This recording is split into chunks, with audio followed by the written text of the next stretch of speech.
పెద్ద నయాగరా జలపాతం దగ్గర నిలబడి ఇప్పుడు దాకా ఒక లయాత్మకమైనటువంటి జలం చప్పుడు విన్నాం. గలంగలలు. కోయికోటేశ్వరరావు మొదలెడితే, మిత్రుడు సోదరుడు, ఆయన మొదలు పెడితే ఆ ప్రవాహం ఒకటి, అది మళ్ళీ కత్తి పద్మారావు గారే, వేరే ఏం లేదు. మేమంతా మాట్లాడడం నేర్చుకున్నది ఇక్కడి నుంచి, మేము అక్షరం చదవడం నేర్చుకున్నది ఇక్కడి నుంచి, ఈ గురువు నుంచే. కాదు ఆయన గురువు ప్రత్యక్షం. నాకు ఈ వేదికకి సంబంధం ఏంటి? మొవ్వ శ్రీనివాసరావు గారు ఏదో సాహిత్య కార్యక్రమాలు నిర్వహిస్తాడు కదా, దీని ఇంట్లో కాసేపు మాట్లాడిద్దామని పిలిచాడని నేను అనుకోను.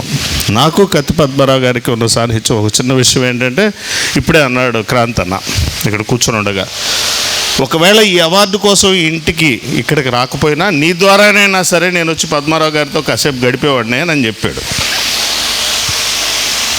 నక్సలైట్లు ఆకర్షిస్తున్నప్పుడు రాడికల్ యువజన సంఘాలు, రాడికల్ విద్యార్థి సంఘాలు మాకు దిశానిర్దేశం చేస్తున్న సమయంలో విద్యార్థులుగా, యువకులుగా ఏ ఉద్యమం వైపు వెళ్ళాలి, ఎవరితో పోట్లాడాలి బాగా తెలీదు, పెద్దగా అర్థమై వచ్చేది కాదు. సామ్రాజ్యవాదం నశించాలి, మేము కూడా కేకలు పెట్టేవాళ్ళం, గోడల మీద రాసేవాళ్ళం. అమెరికా సామ్రాజ్యవాదం పోవాలి, ఇంకొకటి రావాలి, ఇంకోటి. ఇవన్నీ ఎందుకు రాస్తున్నాం మాకు పెద్దగా తెలీదు.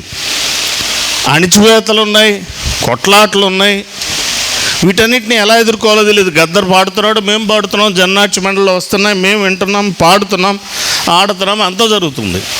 ఒక్కసారి ఒక మెరుపు తగిలింది, ఒక మెరుపు. అణిచివేతకు గురైన ఆ వర్గం నుంచి ఒక పెద్ద గొంతుకు వినపడింది. ఈయన హేతువాది, నాకు అనవసరం, దాంతో నాకు సంబంధం లేదు, ఆ ఉద్యమం నాకు పరిచయం లేదు. ఈయన దళిత మహాసభ కార్యదర్శి, కారంచేడు ఉద్యమం ఊపిర్లు అందుకుని తిరగబట్టం మొదలెట్టింది. ఇదేంటి ఇక్కడ ఏదో జరుగుతుందని దాని చుట్టూ చేరాం, తెలుసుకోవటం భయం, కులం గురించి మాట్లాడాలంటే భయం, సమాజంలో ఏమని అంటారో తెలీదు, నువ్వెవడం అంటాడో, నువ్వెందుకు వచ్చావు ఇక్కడికి అంటాడో అని భయం. ఈ భయాల్ని పటాపంచలు చేసిన స్వరం కత్తి పద్మారావు. ఈయన కవి, తాత్వికుడు, దార్శనికుడు, రచయిత, కొన్ని వేల పేజీలు రాసినాడు. ఇదొక అరుదైనటువంటి సంఘటన. ఉద్యమం నిర్వహించాలంటే వాడు ఒత్తిడికి గురై ఉండాలి. కేకెవడ పెడతాడండి? ఒత్తిడికి గురైనాడు, గాయం తగిలినవాడు. కానీ హృదయానికి గాయమైతే, జాతి కోసం గొంతుకు ఎత్తితే ఎలా ఉంటుందంటే కత్తి పద్మారావులో ఉంటుంది. అందుకనే తను చదువుకున్నాడు, ఆ నేపథ్యం ఉంది.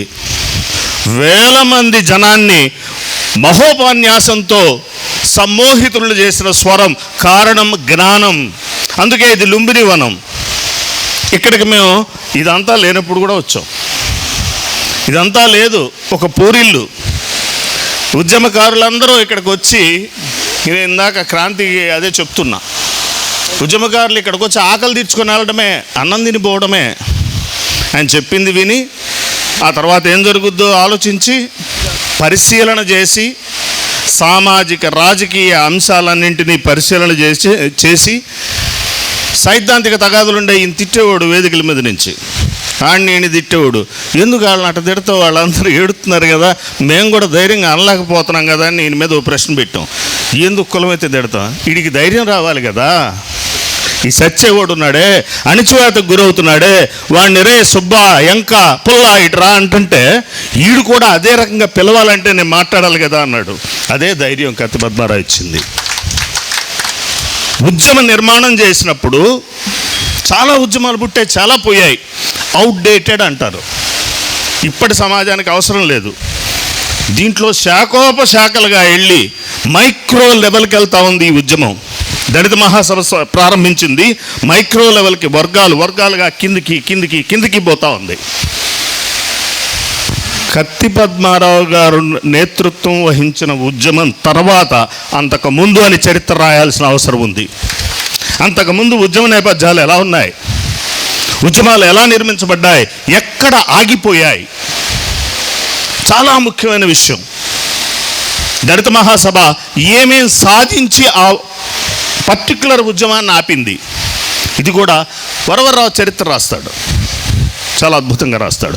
కొశాంబి స్కూల్ ఆఫ్ థాట్ అంటాం చరిత్రలో.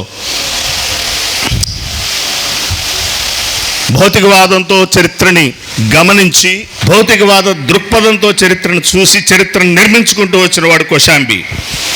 అంతకుముందు అంతా మాకు తెలిసింది ఏంటంటే 1850లో ఇది జరిగింది, 60లో ఇది జరిగింది, 70లో ఇది జరిగింది, ఆడు రాజు, ఈడు మంత్రి, ఈడు సేనాపతి, ఆడి రాజ్యం ఇది. భూస్వామి ఎవడో, దోపిడి ఎక్కడ జరిగింది, కూలెవడో, కార్మికుడెవడో, వాడి రక్తం ఎంత పోయింది, ఈ చరిత్రను చూడటం మొదలుపెట్టింది కొశాంబి నుంచి. అలాగే వరవర్రావు కేవలం స్వాతంత్రం వచ్చింది, రాజ్యాంగం వచ్చింది, పార్లమెంట్లో ఎంతమంది సభ్యులు ఉన్నారు కాదు, పోరాటాల చరిత్రల ఆధారంగా క్రోనలాజికల్ ఆర్డర్ను సృష్టించడానికి వరవర్రావు ప్రయత్నం చేశాడు. అదే మాదిరిగా దళిత ఉద్యమం తర్వాత ఇన్ని మార్పులు వచ్చాయి.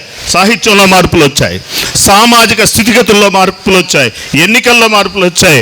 మిత్రుడు ఇప్పుడే చెప్పాడు, రాష్ట్రపతి 110 మంది ఎంపీలు పార్లమెంటు నుంచి రాష్ట్రపతి భవన్ దాకా నడిస్తే కేఆర్ నారాయణన్ రాష్ట్రపతి అయ్యాడు. నిజమది మార్పు. ఈ మార్పులన్నింటినీ నమోదు చేయాల్సిన అవసరం ఉంది. కోయకోటేశ్వరరావు గొప్ప మాట చెప్పాడు మా వేదిక మీదే జాషువా గురించి మాట్లాడుతూ. ఒరే కోటేశ, సంస్కారం అంటే ఫలాలను భక్షించడం కాదు నాయన, మూలాలను రక్షించుకోవడం అని వాళ్ళ తాత చెప్పాడని మా దగ్గర ఉపన్యాసంలో చెప్పాడు. అది ఆ పుస్తకంలో కూడా ఉంది. నేను అది నోట్ చేసుకున్నా, కోటేష్ చెప్పలే నేను చూద్దామని. కోటేష్ చెప్పేశాడు. అందుకనే జాషువా గురించి, జాషువా దృక్పథం గురించి, జాషువా రచనల గురించి నేను పెద్దగా ప్రస్తావించట్లా. నాకు తెలిసిన పద్మారావు గురించి మాట్లాడుతున్నా. నేను పద్మారావు గారు, మహారాజా శ్రీ పద్మారావు గారు అన్నం, పద్మారావు అన్న మా మెదడులోకి చేరి, మా రక్తాన్ని ఉరకలెత్తించి, మా ఆలోచన దృక్పథాన్ని మార్చి మాకు కొత్త కళ్ళజోడునిచ్చిన వాడు ఈయన. ఆ కారణం చేత భవిష్యత్ తరాలకు కూడా, ఇప్పుడు సీనన్న చెప్పింది నిజం, నేను పద్మారావు గారి పక్కన కూర్చొని ఉండా, నాకు తెలుసు, నేను ఆయనతో చూసా. ఆయన అనేక సార్లు నవ్వుతుంటే ఎంత హాయిగా నవ్వాలో నేర్చుకున్నా అని చెప్పుకునే అవకాశం ఉంది నాకు. ఆ కారణం చేత ఆయనతో ఉన్న అనుబంధాన్ని గుర్తు చేసుకోవడానికి మాత్రమే ఈ వేదికను వినియోగించుకున్నా.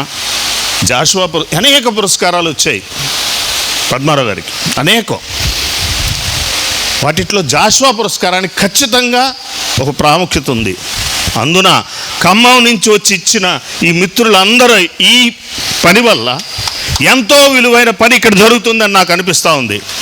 తెలుగు రాష్ట్రం, తెలుగు సాహిత్యం రెండుగా విడిపోవాలని కోరుకునే వాళ్ళు ఉన్న కాలంలో అలా కాదు. ఇది ఒకటే, ఇది తెలుగే. ఇందులో ఇంత గొప్ప సాహిత్యం పుట్టింది.